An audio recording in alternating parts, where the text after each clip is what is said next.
Mena Habib here, Executive Director at Power Minerals.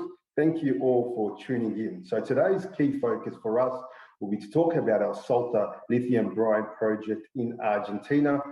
I want to start off by saying I spent a fair bit of time in Argentina and I returned with great confidence in the fact that we've got sufficient ground to increase our resource considerably, confidence in that we've got great relationships and confidence in the growth of our technical team there. We believe as a company, we're in that transition process from a lithium explorer to a lithium developer. So today, I want to go through that development plan and give our shareholders the confidence in what we have planned, but also what that will lead in terms of unlocking value for us all. We've got peers that have transitioned from developers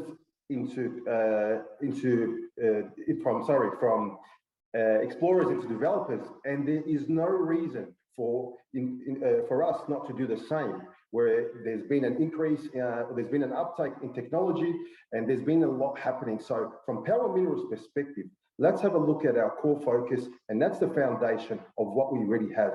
We have 239,000 tons of lithium carbonate equivalent from 2 salars, and with grades up to 313 milligrams a litre.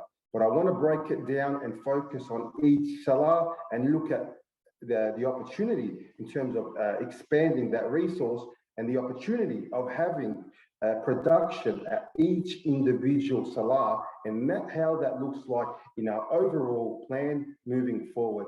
The first salar that I want to focus on is the Rincon Salar. And when you look at our peers at the Rincon Salar, we've got our Australian peers, Argosy Minerals, and we've seen their transition and what they've done. So as a company, for us, it's great to look at their flow chart and how they got to that stage. So from our end, we're looking to follow very similar steps.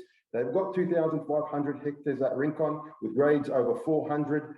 We've got, currently we've got 1,500 hectares there with grades over the 300 mark. They've obviously gone the traditional evaporation route with a brilliant technology on the back of that. And we're looking to fast track our project by partnering with the only proven DLE technology company that's got 10 operating plants globally, and another 6 in the pipeline. So what that means for us and what that means for our shareholders is we'll have sufficient, we most likely have sufficient lithium in Rincon to have an operating plant there. So our next steps will be a PEA study on what we have currently. But I think, you know, it's important to look at the company when they drilled, or Power Minerals, when they drilled previously at Rincon, they drilled to 130 meters. So we've seen peers next to us now being Argentina Lithium Energy. They've announced today that they've got grades over 370 milligrams a litre, and they're going in excess of 300 meters deep. So for us, it means unlocking more value by going back to that salar and drilling deeper. So how much are we going to increase? That's an important question, but it's going to be crucial to how much we can produce there. But we're very optimistic about having a plant there. And that PEA will really map things out in terms of the numbers. We're talking to Sunresa now because they're testing our lithium brine currently in their plant, and we'll update the market. But hopefully really good news, and that will allow us to move to the next step, which is the final piece of the due diligence, and that's meeting on site so they can assess our ground in person. So that's the Rincon project for us. So we're talking to Sunresa and they say, and the discussions are how big do you want to go? 2,000 plant, a 5,000 plant, and that plant will produce a lithium concentrate in the form of lithium hydroxide, which what we're seeing in the recent market, it's becoming a product of choice for offtake partners. You don't have to go to that lithium carbonate option, but obviously we're looking at both angles. So moving on to Incahuasi. So In Kawasi, we have 2,000 hectares. Our next door neighbour there is Ganfeng. They're currently drilling. And what we can see from their end is there's really good porosity. Porosity and flow rate is crucial to a project's success. So from our angle now, we're looking at drilling 500 meters, so 2 holes, a total of 1,000 meters, and this should increase our resource considerably. This is ground that is not adding to our current 239,000 tons, so it's going to be it's going to play an important role. So hopefully we're going to drill any day now. The drill is in the local town, so we'll be mobilised any day, and we'll get drilling and really unlock the value. So this could change the dynamics of our projects considerably. And when you look at the current numbers, we will most likely have a larger resource than Argosy. So with the current lithium prices and the growing demand, it allows us to really help fill that gap. Spoken to a lot of experts in the lithium industry, and they believe there's going to be a shortage to at least 2030. So what that means for us and our shareholders is that we've got plenty of time to help fill that gap, and we're having discussions with the right offtake partners. So we'll finish in Kawasi and we'll move straight to Pasitos. But I guess the key thing here is as we drill, we're not wasting time. We've got a PEA on Rincon that will start hopefully in the next week or two. And by the time we finish the Inkawasi drilling, the PEA at Rincon will be complete. And by the time we move over to Pasitos and start drilling there, the PEA for Inkawasi will be complete. Because the company conducted a brine blending program, there is an opportunity for us to go down that route. And I guess what we're going to do is we're going to compare the numbers of the PEA of individual salars versus the PEA of the brine blended. And the only way that's going to happen is by drilling at Inkawasi, and that's happening now. I hope I'm very clear in the message that we will grow our resource considerably as a result of this untapped opportunity of having great ground next to some of the biggest players in the industry. So I want to move over now to Pasitos. So Pasitos, we have 7,000 hectares. We've got